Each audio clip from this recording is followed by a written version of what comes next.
Put the laundry in, walked right here to my mother's bedroom and told them, I think there's fire. Before they could figure out what was happening, Rosie Ramos and her family found themselves trapped in their New York City apartment. They were on the 15th floor and a fire was burning 12 stories below them, but it felt like it was right next door. The smoke and the screaming and the yelling and the glass breaking and just trying to figure out when are we going to get out, if we were going to get out. The smoke from the January 9th fire killed 17 people inside Rosie's building in the Bronx. It was the worst fire in New York City in more than 30 years, and Rosie feared the worst. But as her mother calmly prayed, God's presence was with them. I'm Phil Fleischman. And I'm Christy Etheridge. You're listening to GPS, God, People, Stories, an outreach of the Billy Graham Evangelistic Association. This is the second episode in our series, God's Presence in Disaster. Today we'll meet the Ramos family and hear the first half of their two-part story. Christy often writes GPS episodes, but this week and next you will hear her as my co-host as she shares about her visit with the Ramos family. You'll also hear from Billy Graham. Are you prepared to meet God? If a fire broke out here tonight and there was a panic and you were caught in it, are you prepared? Are you ready?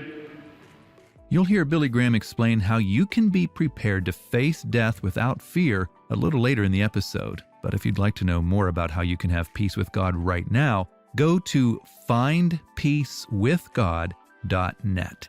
That's a safe space to ask questions and find out what the Christian faith is all about. The address again is findpeacewithgod.net. GPS. God. People. Stories. Okay, so this is the downstairs of my apartment. So what got covered all with smoke, it felt like there was a fire in here. Rosie Ramos has lived in the same apartment building in the Bronx her entire life. I've been here 46 years. I was born and raised here. She used to live down on the 3rd floor, but as her family grew, they moved to a bigger unit on the 15th story. And that's where Rosie still lives with her parents, Milagros and Pedro. Now, Christy, you met up with the Ramos family in person since you also live in New York City. Yeah, I live in Brooklyn, so I rode the subway about an hour and 15 minutes up to East 181st Street in the Bronx, and the Ramos family welcomed me into their home with so much love and kindness. It's been probably the worst 2 months of their life, but they were so gracious. Could you still see signs of the fire? Yeah, for sure. The 3rd floor windows are boarded up after being smashed, presumably by the fire department as they put out the fire. And the smoke traveled through the building because some doors were left open, and it was deadly, particularly on the 15th floor. So when I got off the elevator, there was still a faint, smoky smell, and these big air purifiers were humming away in the hall.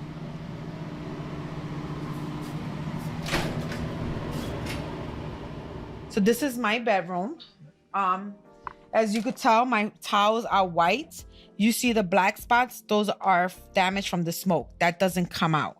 Rosie and her parents have a 2-story unit, so you enter their home on the upper level and the living room is straight ahead. There are stairs immediately to the right which lead down to the bedrooms. That's where the family was trapped and where their faith was tested. And because their faith is a crucial part of this story, we're going to start there with Rosie. I lost my faith when I was 7, when my grandmother died. I was very young and I was very angry, very hurt. I was very disobedient. I was very mischief. I did a lot of bad things in my life. You know, as an angry child, I didn't know how to confront, but I knew of Christ. My grandmother brought us up in the church. Rosie's family immigrated to New York from Puerto Rico in the 1950s. This is Rosie's mom, Milagros. I was born in Puerto Rico. Yes, I came here when I was 13 years old to the Bronx. Today, Milagros is 81 years old. Her husband, Pedro, is also from Puerto Rico. He's 71.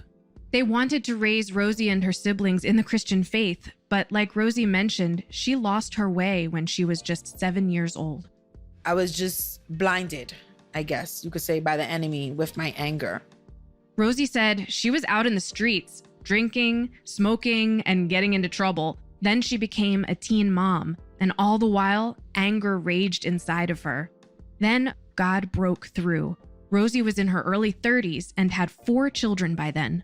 Even though I didn't go to church, I made sure my kids went to church every day with my mother. I would get them ready and send them to church. They had to know about Christ, even though I didn't go. And even though I wasn't a believer, I made sure my kids were brought up and that they went and they were in church. Of course, Milagros was hoping and praying her daughter would come back to Jesus, but Rosie had no interest in going to her parents' church. So when a youth pastor there started a new church nearby, Milagros kept mentioning it to Rosie. Me and my mother got into it, and I was like, oh, and you're supposed to call yourself a Christian? I don't want to go to church. Not long after that, Rosie got another invitation to check out the new church. This time, she was in a group including her children and her sister's family. They were like, hey, you want to walk down the block and go check out that church? I was like, okay. So we just got up and we just went, and it was actually Bible studies.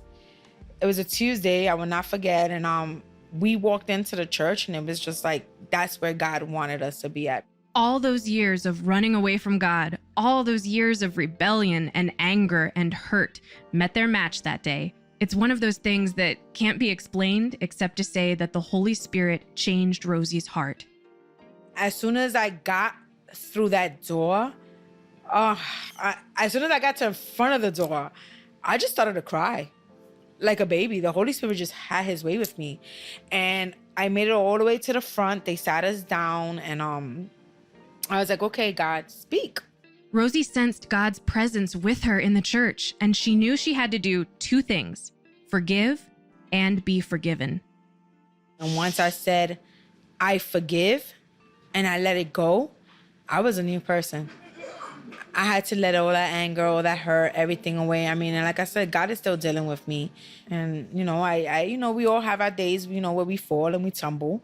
We're not perfect. I ask for my forgiveness. I dust myself off, and I keep trying again the next day. Rosie made that decision to surrender her life to Christ 15 years ago, and her ongoing trust in him would be put to the test in a profound way on a cold Sunday morning in January of this year. That's when the deadly fire broke out a dozen floors below her apartment. She knew her soul was safe in God's hands, but that doesn't mean she wasn't scared. She was afraid, not just for herself, but for her parents. And most of all for her granddaughters. 2 of them had slept over Saturday night: Juliet, who's 6, and Alice, who's 2. With the little ones there for the day, Milagros and Pedro were going to watch church on TV that morning, but their plans were interrupted when their apartment began to fill up with smoke. We were actually trapped.